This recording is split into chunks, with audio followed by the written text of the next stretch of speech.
it's Jenna from Cruise Blog, and today I'm giving some tips and tricks for sailing on Royal Caribbean's Icon Class cruise ships. I've sailed on both Icon Class ships, Icon and Star of the Seas, and also on every other ship class in Royal Caribbean's fleet. Because of this, I have some insider knowledge about the best things to do on board these Icon Class ships and the things you shouldn't do.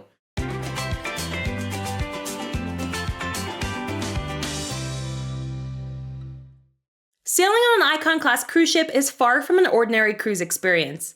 When I boarded Icon of the Seas on her inaugural cruise, I couldn't believe just how much there was to see, do, eat, and experience aboard the ship. I soon realized that if I wanted to experience it all, I had to totally change my cruising style. Whether that meant skipping traditional dining venues or staying on board for a port day, there were a few strategies I used to experience the ship to the fullest. Then, when I cruised on Star of the Seas this past summer, I took my lessons learned from Icon to make my second Icon Class cruise ship experience even better. After 2 Icon Class cruises, my main takeaway is that you want to have the right approach before you board. If you expect your cruise to offer the same experience as any other Royal Caribbean ship, you're going to be surprised. So if you're sailing on Icon of the Seas or Star of the Seas or even Legend of the Seas this summer, these are the 9 things that you should do differently compared to other Royal Caribbean cruise ships. First up, you should skip the main dining room and buffet to check out other options. Food is almost literally around every corner on Icon Class ships. These vessels feature over 20 unique restaurants, and the majority are included in your cruise fare. The main dining room and Windjammer Buffet are 2 classic restaurants found on every Royal Caribbean cruise ship. They're usually a staple for me when I cruise, but I often skip these venues on Icon Class ships. You might be used to going to the Windjammer Buffet on embarkation day, but on Icon Class cruise ships, you should head to the Aquadome Market instead. This food hall is on every Icon Class ship, and it features 5 different stands, which vary by ship. These serve up everything from Thai curry to arepas and brisket sandwiches. Here, you can enjoy lunch with far fewer crowds and more unique options than you'll find elsewhere on board. Likewise, you might want to avoid the main dining room for dinner on Icon Class ships. As an alternative, consider a specialty restaurant, head back to the Aquadome Market, or grab an early dinner at El Loco Fresh. That usually closes around 6 p.m., so if you want to eat some Mexican food around 5 or 5:30, that might be the perfect spot for a quick, casual dinner. One of my favorite dinner spots on Icon Class ships is the wine bar at Giovanni's Italian Kitchen. Whereas the restaurant itself requires reservations and comes with a cover charge, the wine bar offers an a la carte menu on demand. On my recent Star of the Seas cruise, I spent just $7 on a margarita pizza, and it was much tastier than the pizzas found at nearby Sorrento's. Plus, I love the ambiance of eating in the middle of the Royal Promenade. The wine bar provides a prime spot for people watching. The main dining room and the Windjammer are still great options for eating on a Royal Caribbean cruise, but because Icon Class ships offer so many more venues, I recommend you try them out. Another difference you'll see on Icon Class cruise ships that might make you change your cruising style are the destination elevators. On most Royal Caribbean ships, I steer clear of the elevators. Wait times can be long, and more often than not, it seems like the elevators stop at every single floor. So unless I'm going up more than 6 or 7 decks, I usually opt for the stairs instead. If you're like me and you hate waiting for elevators or standing in a very crowded elevator, you might just find yourself using the elevators more on Icon Class ships. These ships are equipped with destination elevators, and this makes them much more efficient. With these elevators, you select a deck number while you're still in the elevator lobby. You're then assigned a specific elevator number, and that elevator will bring you to your destination. In my experience, the destination elevators on Icon Class ships are significantly quicker than regular elevators. Even on a ship with over 6,000 passengers, I rarely had to wait more than a minute for an elevator. Now let's talk about entertainment. So if you go on Royal Caribbean cruises often, you've likely attended a wide range of production shows. You'll see everything from Broadway musicals to aqua theater performances, and some shows that look like they probably need an overhaul. In my experience, production shows can be hit or miss on Royal Caribbean ships, especially on older ships. Sometimes they lack storylines, and after watching dozens of shows, I find they start to feel repetitive. So I sometimes skip these theater shows on older Royal Caribbean ships. However, I will never skip a signature performance on an Icon Class ship. Both Icon Class ships feature Broadway musicals, and they are extremely high quality. I laughed so hard during Back to the Future the musical on Star of the Seas that I wish I could have seen it again before I disembarked. The ice skating shows too are out of this world. I thought I had seen all that an ice skating show has to offer, but the shows on Icon-class ships proved me wrong. Not only is the rink larger than that on other ships, but the digital projections transport the audience directly into the story. If you're someone who doesn't always attend shows on the Royal Caribbean, especially on those older ships, I definitely recommend going to all of the shows on Icon-class ships. They really are that much more elevated. Something else that I do differently on Icon-class cruise ships compared to other Royal Caribbean ships is actually ride the water slides. If you've seen water slides on Royal Caribbean and thought, I don't think I'll do that, or that's just for little kids, you should change your perspective if you're cruising on an Icon-class ship. These ships feature the Category 6 water park, a dream for thrill seekers on board a cruise ship. As the name implies, the water park has 6 slides and they're all totally unique. There are 2 raft slides on board, Storm Surge and Hurricane Hunter. Then you'll find the Frightening Bolt, the tallest drop slide at sea, along with Storm Chasers, which are 2 side-by-side mat racing slides. Finally, there's Pressure Drop, where you can plummet at a 66-degree incline for a major adrenaline boost. So one of my top tips for those on an Icon-class cruise ship is to try the water slides.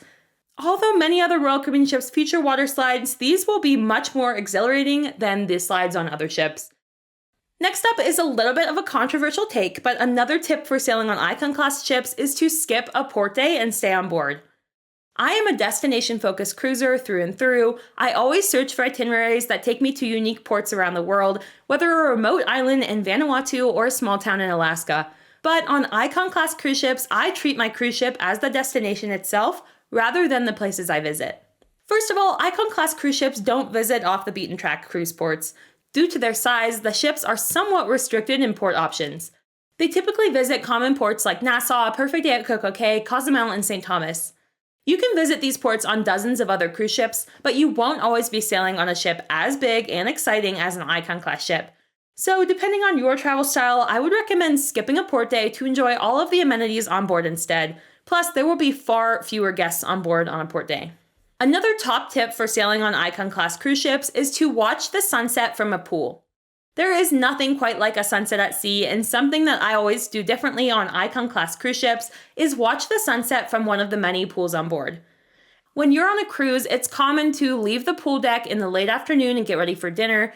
Often you might be eating dinner during the sunset or watching a show, but if you're sailing on an Icon-class cruise ship, you don't want to miss the sunset.